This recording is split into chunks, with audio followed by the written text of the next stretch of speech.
درہم نہیں، 10 لاکھ دینار، 10 لاکھ درہم نہیں، 10 لاکھ دینار اس کی قیمت تھی، اس کے اوپر ہیرے جڑے ہوئے تھے. تو کہا کہ بھئی یہ کس کے ذمہ، یہ فلاں صحابی کو، مجھے اس وقت نام یاد نہیں آ رہا. کہا کہ بلاؤ اس کو، کہ یہ تاج تمہارے حصے میں آیا، تم لو. کہا مجھے ضرورت نہیں ہے، مجھے ضرورت نہیں ہے. کہا بھائی تیرا حصہ ہے، تجھے لینا پڑے گا ورنہ تو یہ بڑا مسئلہ ہو جائے گا. کہا اچھا ٹھیک ہے. لیا اس کو ایسے اٹھایا جیسے ہیلمٹ ہوتا ہے، کوئی اہتمام نہیں ہے کہ روایتوں میں لٹکا کے لے کے جا رہے ہیں. بعد ایک فقیر بیٹھا تو اس کی جھولی میں پھینک کے چلے گئے. تو حضرت خالد نے کہا اے دیکھ کے آؤ یہ کرے گا کیا. حضرت عبیدہ بن جرح کہ دیکھ کے آؤ یہ اس نے کیا کیا. کہا وہ تو اس نے فقیر کی جھولی میں پھینک دیا. کہ اس کو لے کے آؤ. فقیر سے اس تاج کو خریدا اور خرید کے اس کو عمر ابن خطاب کے پاس بھیج دیے. یہ فلاں کا حصہ تو اس نے لیا نہیں، فقیر کو ڈال دیا. یعنی اس زمانے میں صحابہ کرام پیسے سے اتنے مستغنی تھے، کوئی ضرورت نہیں. حضرت عمر بن خطاب کے قدموں میں کیسر و کسریٰ کے خزانے رکھے تو وہ سو رہے تھے. نہیں کوئی ایسا نہیں تھا جو اس کو چوری کرے. نہیں اتنا ایسا امن کا دور تھا. اللہ ہمیں بھی ایسا دور دکھائے، اللہ عافیت کے ساتھ دکھائے. تو حضرت عمر نے فرمایا نہیں کچھ کمی ہے. کہا بورے کو جھاڑو. سارے بوروں کو جھاڑا گیا تو اس میں سے 14 کنگن نکلے، بعض میں 2 کنگن نکلے. کہا یہ 2 کنگن باقی تھے. کہا آپ کو کیسے پتا؟ کہ میرے نبی نے فرمایا تھا سراقہ تیرا کیا حل ہوگا جب کسریٰ بن ہرمز کے تو کنگن پہنے گا. میں نے سارا مال دیکھ لیا، مجھے کنگن نظر نہیں آئے. مجھے پتا تھا اللہ کے نبی کی بات کبھی جھوٹ نہیں ہو سکتی. یہ کنگن آنے تھے اور آ کے رہنے تھے، نظر نہیں آئے تو میں سمجھ گیا کہیں گڑبڑ ہے. چنانچہ تمہارے سامنے کنگن ہے، بلاؤ سراقہ کو بلایا. فرمایا کہ میری امت پہ سونا حرام ہے، امت محمدیہ صلی اللہ علیہ وسلم پہ سونا حرام ہے الا سراقہ. ہاں سراقہ پہ حرام نہیں ہے. ساری امت کے مردوں پہ سونا حرام ہے، سراقہ بن مالک پہ حرام نہیں ہے، اس لیے کہ اللہ کے نبی نے فرمایا تھا تو کنگن پہنے گا. تو اللہ کے نبی کبھی حرام کا حکم نہیں دے سکتے، تو سراقہ کے لیے حلال ہے. چنانچہ کنگن پہنائے اور سب کو دکھایا. کہا جاؤ. حالانکہ سراقہ نے جنگ میں حصہ نہیں لیا تھا. کہا اللہ کے نبی نے اس وقت حصہ متعین فرمایا تھا. تو اللہ کے نبی کی بات ہو اور کبھی رد ہو جائے ایسا ہو نہیں سکتا. تو یہ قصہ ہوا سراقہ بن مالک کا. سراقہ بن مالک کے قصے کے بعد آپ صلی اللہ علیہ وسلم پھر آگے چلے. آگے جو مقام آ رہا ہے آپ دیکھ رہے ہیں، جحفہ کا مقام آ رہا ہے. الجحفہ یہ جحفہ کا مقام ہے. اس سے ٹرن ہو رہا ہے، بہت بڑا ٹرن ہو رہا ہے، بہت بڑا راستہ مڑ رہا ہے. نظر آ رہا ہے آپ لوگوں کو؟ جن کو نظر نہیں آیا تھوڑا سا اس طرف آ کے دیکھو راستہ نا اس میں ٹرن ہو رہا ہے. یعنی یہاں سے مکے کا راستہ واضح ہو رہا تھا، مدینے کا راستہ تبدیل ہو رہا تھا. آپ صلی اللہ علیہ وسلم کو یہ راستہ دیکھ کے رونا آ گیا. آپ کے آنسو بہن مکہ آپ صلی اللہ علیہ وسلم کو یاد آنے لگا. اللہ کے نبی کا دل تو نرم تھا نا. تو صدیق اکبر رضی اللہ عنہ نے فرمایا کہ عرض کیا کہ یا رسول اللہ کیوں رو رہے ہیں، کیا بات آپ کو رولا رہی ہے؟ تو آپ نے فرمایا صدیق اکبر مجھے مکہ یاد آ رہا ہے. مجھے مکہ کے گزرے ہوئے 53 برس جہاں گزارے ہیں، کبھی اس جگہ کو چھوڑا نہیں. ایسے اچانک سے چھوڑ دینا آسان تو نہیں ہے نا. بھائی ہو بھی اللہ کا نبی. تو اللہ نے قرآن اتارا. اللہ کے نبی کی تسلی تو اللہ ہی دلا سکتے ہیں نا. ان الذی فرض علیک القرآن لرادک الی معاد. بے شک ان الذی فرض علیک القرآن، جس نے آپ پہ قرآن نازل کیا، لرادک الی معاد، وہ قسم کھاتا ہے آپ کو ضرور واپس لوٹائے گا. آپ گھبرائے نہیں، آپ پریشان نہیں ہو. اللہ نے تسلی دی. تو یہ اس مقام پہ تسلی ہے. جب اس تسلی تو اللہ کے نبی کی تسلی کی صرف کلمات کافی نہیں ہوتے. اللہ کے نبی تسلی میں کچھ اور چیزیں بھی دیکھتے ہیں. چنانچہ آگے خرار کے مقام پہ پہنچے تو 2 صحابی جو کہ مدینے میں رہتے تھے، ایک صحابی جو کہ مدینے میں جن کا نام تھا طلحہ، بعض روایت میں زبیر، حضرت طلحہ ہیں یا حضرت زبیر ہیں. یہ آئے اور انہوں نے آپ صلی اللہ، یہ تجارت کے لیے جا رہے تھے شام، تو انہوں نے آپ صلی اللہ علیہ وسلم کو اور سیدنا صدیق اکبر کو 2 سفید جوڑے پیش کیے کہ آپ یہ سفید جوڑے پہن لیجئے چنانچہ جب آپ صلی اللہ علیہ وسلم مدینہ میں داخل ہوئے تو آپ نے حلۃ بیضاء، آپ نے سفید حلہ پہنا ہوا تھا، وہ حضرت طلحہ یا حضرت زبیر کا دیا ہوا حلہ تھا جو آپ صلی اللہ علیہ وسلم نے زیب تن کیا ہوا تھا، یعنی آپ صلی اللہ علیہ وسلم کی نورانیت ان سفید لباس سے جھلک رہی تھی۔ یہ روایتوں میں آتا، یہ طلحہ نے دیے تھے، یہ حضرت زبیر رضی اللہ عنہ نے دیے تھے۔ تو یہاں پر یہ لوگ ملے، اور اس کے بعد آگے 100 اونٹ کا نام سن کے بہت لوگ آئے۔ چنانچہ ان لوگوں میں کچھ اور لوگ بھی تھے، اور ان لوگوں سے پہلے میں ذکر کروں کہ رستے میں حضرت نعمان بن قیس ایک صحابی ہیں، انہوں نے بتایا کہ رستے میں ایک چرواہا ملا، تو صدیق اکبر رضی اللہ عنہ نے فرمایا کہ چرواہے سے کہا کہ بھی ہمیں بھوک لگی ہے اور ہمیں کچھ ضرورت ہے، تو آپ ہمیں کوئی جانور دے دو۔ تو اس نے کہا جی جانور میں کیا دوں، میرے پاس کوئی بکری نہیں، ایک عناق ہے۔ عناق مطلب یہ ہے کہ وہ بکری جو ابھی تک 6 مہینے، یعنی کہ لیلا لڑکی نہیں، جو لیلا ہوتا ہے، میری لیلا نے پالا ایک کالا لیلا، مجھے بھول گیا، ہمارے ایک ساتھی تھے کیلانی صاحب کے شاگرد تھے، انہوں نے مجھے سنایا تھا، میری لیلا نے پالا ایک کالا لیلا، مجھ کو بہنوئی سمجھتا ہے وہ سالا لیلا۔ تو یہ وہ لیلا ہے تو جس کو عربی میں عناق کہتے ہیں، تو یہ عناق ہے۔ آپ صلی اللہ علیہ وسلم نے اس پہ ہاتھ پھیرا تو اس کے تھن نکلے اور وہاں سے دودھ بہنے لگا، آپ نے اس دودھ کو پیا، آپ نے فرمایا کہ میرے پاس لے آؤ، آپ کی دعا کی برکت سے تھنوں پہ ہاتھ لگایا تو دودھ اتر آیا۔ صدیق اکبر ایک پیالہ نما پتھر ڈھونڈ لائے، آپ صلی اللہ علیہ وسلم نے دودھ دھویا، ابو بکر کو پلایا، پھر چرواہے کو پلایا، آخر میں خود نوش فرمایا۔ چرواہے نے عجیب معجزہ دیکھا تو پوچھا من انت فواللہ ما رأیت مثلک قط، آپ کون ہیں؟ اللہ کی قسم میں نے آج تک آپ جیسا کوئی نہیں دیکھا۔ ایسا کوئی ہے بھی نہیں جس کے بارے میں کوئی کہہ سکے۔ آپ صلی اللہ علیہ وسلم نے فرمایا او تراک تکتم علی حتی اخبرک، اگر تم میرے بارے میں کسی کو بتاؤ گے نہیں تو میں تمہیں بتاتا ہوں کہ میں کون ہوں۔ تو اس نے کہا میں کسی سے کچھ نہیں کہوں گا۔ آپ نے فرمایا میں اللہ کا رسول محمد ہوں صلی اللہ علیہ وسلم۔ تو اس نے کہا اچھا وہ محمد جس کے بارے میں قریش کہتے ہیں کہ بے دین ہو گیا؟ آپ نے فرمایا ہاں وہ ایسا ہی کہتے ہیں۔ تو چرواہے نے کہا میں گواہی دیتا ہوں آپ اللہ کے نبی ہیں، سچا دین لے کر آئے ہیں، کیونکہ جو معجزہ آپ نے دکھایا وہ نبی ہی دکھا سکتا ہے۔ میں آپ کے ساتھ چلتا ہوں، میں آپ کے ساتھ ہجرت کرتا ہوں۔ آپ نے فرمایا نہیں ابھی نہیں، جب تمہیں پتہ چلے کہ میرا غلبہ ہو جائے تو میرے پاس چلے آنا۔ تو یہ چرواہا مسلمان ہوا۔ پھر اس کے بعد 100 اونٹ دے کر تو 80 لوگ، 70 یا 80 لوگ، ایک روایت میں 70 ایک روایت میں 80 ہے۔ بریدہ اسلمی، بریدہ بن حسیب یا بریدہ بن حسیب، یہ یہاں پر خرار سے آگے کے مقام پر بریدہ اسلمی یہ آئے ہیں، اور بریدہ اسلمی نے آ کر نبی کریم صلی اللہ علیہ وسلم پر حملہ کرنا تھا اور آپ صلی اللہ علیہ وسلم کو لے کر کفار کو پیش کرنا تھا۔ لیکن کیا معاملہ ہوا؟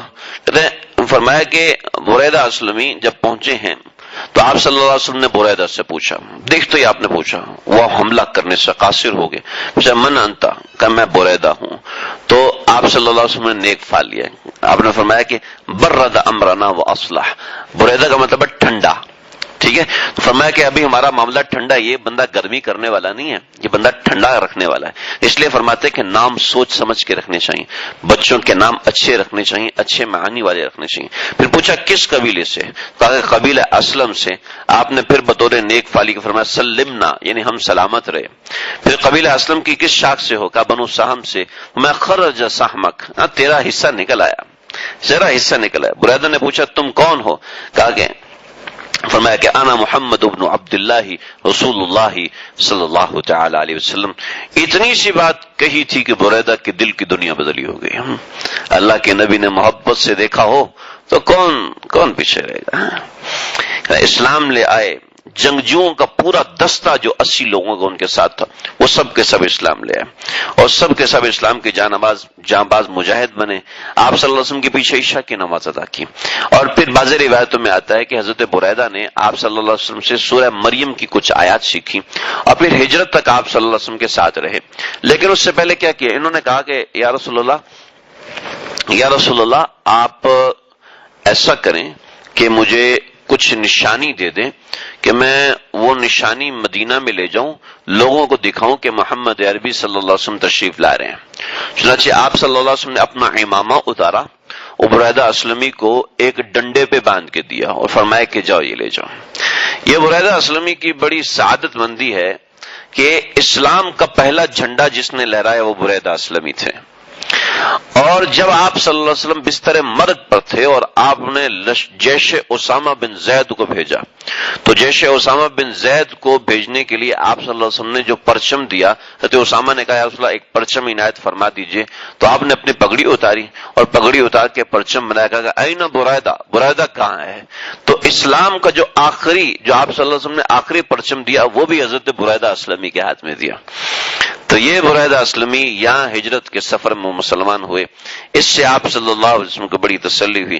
بعض روایتوں کے مطابق چرواہے نے بریدہ کے بعد اسلام قبول کیا, بعض روایتوں کے مطابق چرواہے نے بریدہ سے پہلے اسلام قبول کیا.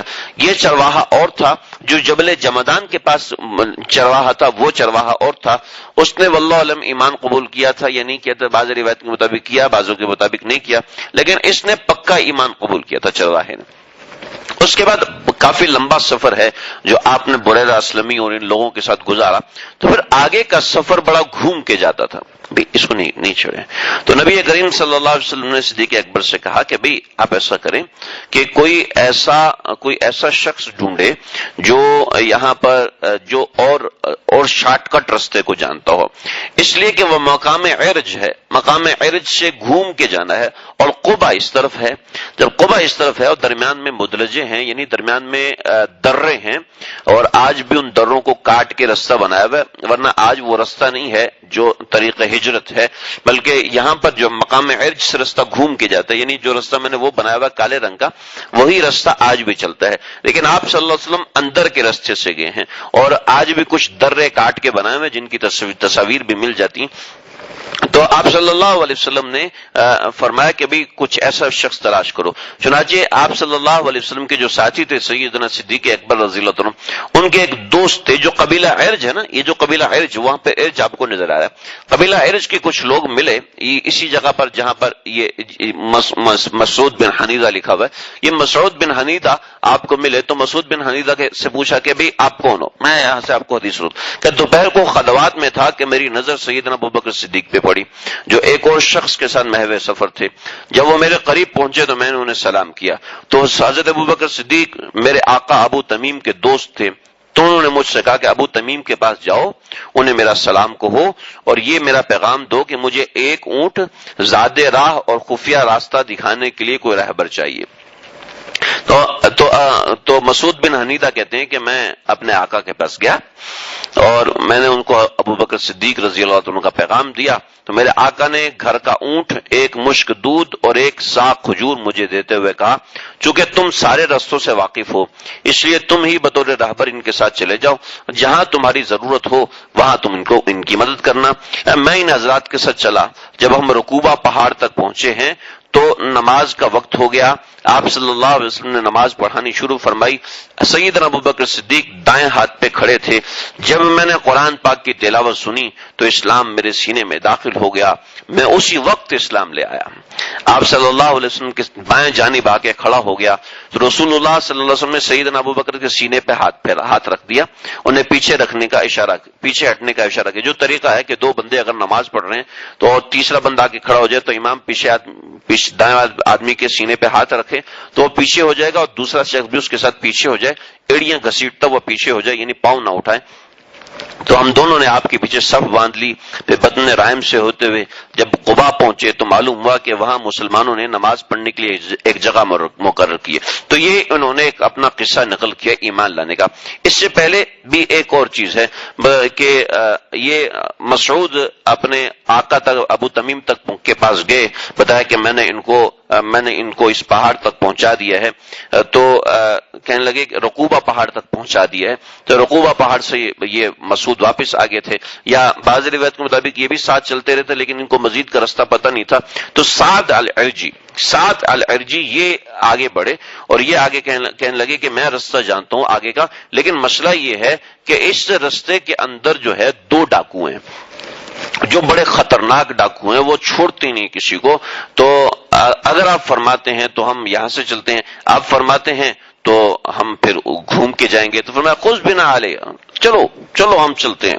چنانچہ آپ صلی اللہ علیہ وسلم اس راستے سے چلے تو ان دونوں ڈاکوؤں نے جب آپ صلی اللہ علیہ وسلم کو دیکھا کہ حاضر الیمانی, آپ وہی شخص ہیں جن کے بارے میں لوگ باتیں کرتے ہیں. فرمایا کہ ہاں. تو آپ نے پوچھا کہ تم دونوں کون ہو؟ صرف آپ کی مشہور کن شخصیت کو دیکھ کے وہ لوگ گھٹنوں کے بل گرے, کہنے لگے کہ نحنو مہانان یا نحنو مہانان, ہم 2 گرے پڑے قسم کے آدمی ہیں, یعنی ڈاکو ہیں. اب ہمیں بل انتم مکرمان, نہیں بلکہ آج سے تم عزت دار لوگ ہو, آج سے تم عزت دار لو. جیسے یہ بولا تو اسلام ان کے سینے میں داخل ہوا. دونوں ڈاکوؤں نے آپ صلی اللہ علیہ وسلم کے ہاتھ پہ ایمان پڑا, آپ کے ہاتھ پہ کلمہ پڑا اور مسلمان ہو گئے. تو یہ کچھ چھوٹا سا قافلہ بریدہ اسلمی اور یہ مسعود بن حنیدہ, سعد الارجی اور یہ مہانان, یہ کچھ لوگ تھے. تقریباً 100 تک کا قافلہ تھا. یہ سارا کا سارا قافلہ چلتے ہوئے پچھلے مقام سے قبا پہنچا ہے. مسجد عنیف ایک جگہ ہے, غالباً اس مقام سے یا پچھلی طرف سے ایک مقام ہے, اس مقام سے آپ صلی اللہ علیہ وسلم قبا میں داخل ہوئے. وہ اس طریقے سے کہ سارے کے سارے لوگ آتے اور سارے کے سارے لوگ دوپہر جب دھوپ کڑک ہوتی تھی تو اس کڑک دھوپ میں وہ سارے کے سارے لوگ واپس چلے جاتے. تو ایک دن سارے لوگ واپس جا رہے تھے تو ایک یہودی جو کہ درخت پہ چڑھا ہوا تھا اس نے کہا کہ وہ آگے جن کا تم سب کو انتظار تھا.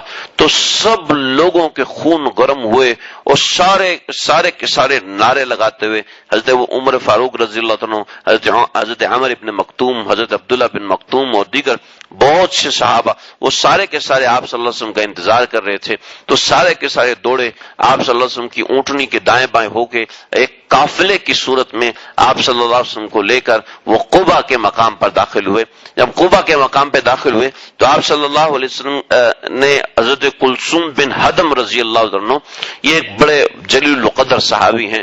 حضرت کلثوم بن حدم یہی وہ ان لوگوں میں ہیں جنہوں نے آپ صلی اللہ علیہ وسلم کو آنے کی دعوت دی. سعد ابن زرارہ اور اسد ابن زرارہ, یہ چند ایک دوسرے صحابہ ہیں, انہوں نے آپ صلی اللہ علیہ وسلم کو آنے کی دعوت دی تھی. چنانچہ کلثوم بن حدم نے آپ صلی اللہ علیہ وسلم کی دعوت کی اور آپ صلی اللہ علیہ وسلم کو کھانا وغیرہ کھلایا. لوگ آپ صلی اللہ علیہ وسلم کے دیدار کے لیے ترسے ہوئے تھے اور بڑے مشتاق تھے کہ ہر طرف نعرے جاءنا رسول اللہ, جاءنا رسول اللہ, جاءنا رسول اللہ. اسی وجہ سے امام مالک رحمۃ اللہ علیہ فرماتے ہیں کہ مدینہ سب سے افضل شہر ہے. امام مالک کا مسلک ہے, جمہور کا مسلک ہے کہ مکہ سب سے افضل ہے, لیکن امام مالک کا مسلک یہ ہے کہ سب سے افضل ترین جو شہر ہے وہ شہر مدینہ ہے, کہ یہ جو مدینے کا شہر ہے یہ صرف محبت سے فتح ہوا ہے.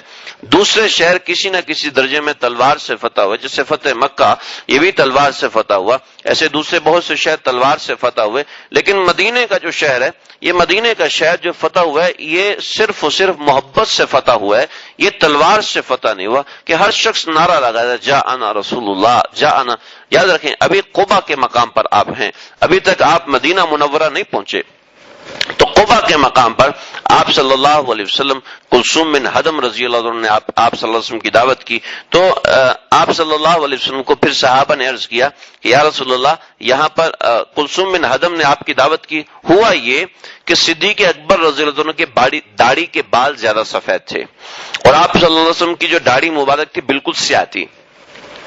تو لوگوں نے یہ سمجھا یعنی کہ ہجوم تھا، لوگوں نے یہ سمجھا کہ سیدنا صدیق اکبر یہ رسول اللہ صلی اللہ علیہ وسلم ہے۔ چنانچہ جب مجمع آیا تو سب کا زور سیدنا صدیق اکبر کے اوپر، اور سیدنا صدیق اکبر سب کو السلام علیکم السلام علیکم سب کو کرتے جا رہے ہیں، سارے جناب ملتے ملتے خوشی ہو رہی ہے۔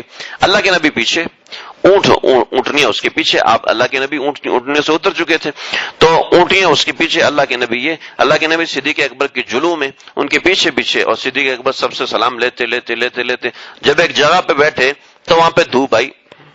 جب دھوپ آئی تو صدیق اکبر سے برداشت نہیں ہوا، فوراً اٹھے، اپنی چادر اتاری، یعنی اوپر نیچے چادر باندھتے، اوپر چادر باندھتے، اپنے اوپر کی چادر اتاری اور اللہ کے نبی کے اوپر چادر کر دی۔ تو سب کو پتہ چلا کہ اللہ کے نبی کون ہے اور صدیق اکبر کون ہے۔ ہائے ہائے ہائے، محبت کے انداز۔ جہاں یہ چادر تانی تھی اس جگہ کو کہتے ہیں مقام تذلیل۔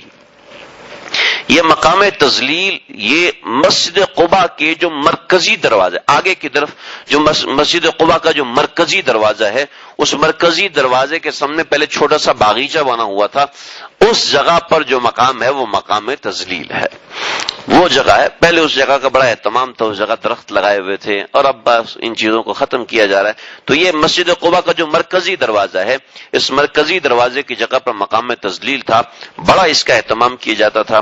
لیکن بہرحال اتنا معلوم ہونا چاہیے، مسجد قباء کا جو مرکزی دروازہ ہے یہاں مقام تذلیل تھا۔ مسجد قباء میں آپ قبلہ رخ کھڑے ہو جائیں تو دائیں ہاتھ پہ جو دروازہ ہے، اس جگہ پر چھوٹا سا قبرستان تھا جس میں کلثوم بن ہدم اور سعد ابن زرارہ اور دیگر کئی صحابہ دفن تھے۔ پھر اس قبرستان کو بھی ابھی ختم کر دیا گیا، یعنی سن 2001 تک یہ قبرستان تھا۔ اور ابھی میں نے تحقیق کی، کئی ساتھیوں سے کہا بھی تلاش کرو، مجھے تو بہت تلاش کرنے کے بعد نہیں ملا۔ تو وہاں کے کچھ عربوں نے بتایا کہ پہلے یہ قبرستان تھا، پھر اس قبرستان کو ختم کر دیا گیا۔ ختم کرنے کا طریقہ عام طور پہ یہ ہوتا ہے کہ قبروں کو اٹھا کے بقیع میں منتقل کر دیتے ہیں اور قبرستان کو پلین کر دیتے ہیں، یعنی صحابہ کی قبریں ہوتی ہیں تو ان کو اٹھا کے بقیع میں منتقل کرتے ہیں۔ وہاں کے کئی ایک علماء جن سے میں ملا ہوں تو انہوں نے بھی بتایا کہ اس طریقے سے طرز کیا جاتا ہے کہ کہیں بھی صحابی کی کوئی قبر نظر آتی ہے، صحابی کی قبر کی علامت یہ ہوتی ہے کہ نعش بالکل صحیح سلامت ہوتی ہے۔ اور کفن اس زمانے کا، آج کل تو باریک کپڑا ہے نا، تو آج کل کا کفن اس زمانے کا کفن کا خود ہی پتہ چل جاتا ہے۔ یہ قدیم کفن ہے کہ جس بھی صحابی کی قبر کبھی کھلی ہے تو صحابی کی قبر کا کفن کا کپڑا ذرا بھی کبھی میلا نہیں نظر آیا، حتیٰ کہ حضرت حمزہ رضی اللہ عنہ کی قبر جب کھولی گئی تو ان کے پاؤں کے اوپر جو پتے رکھے گئے تھے وہ پتے بھی سوکھے ہوئے نہیں تھے، وہ پتے بھی گیلے تھے۔ اللہ اکبر! کسی کی جرت نہیں تھی کہ پتے اٹھا کے ان کا پاؤں مبارک دیکھ سکے۔ تو بہرحال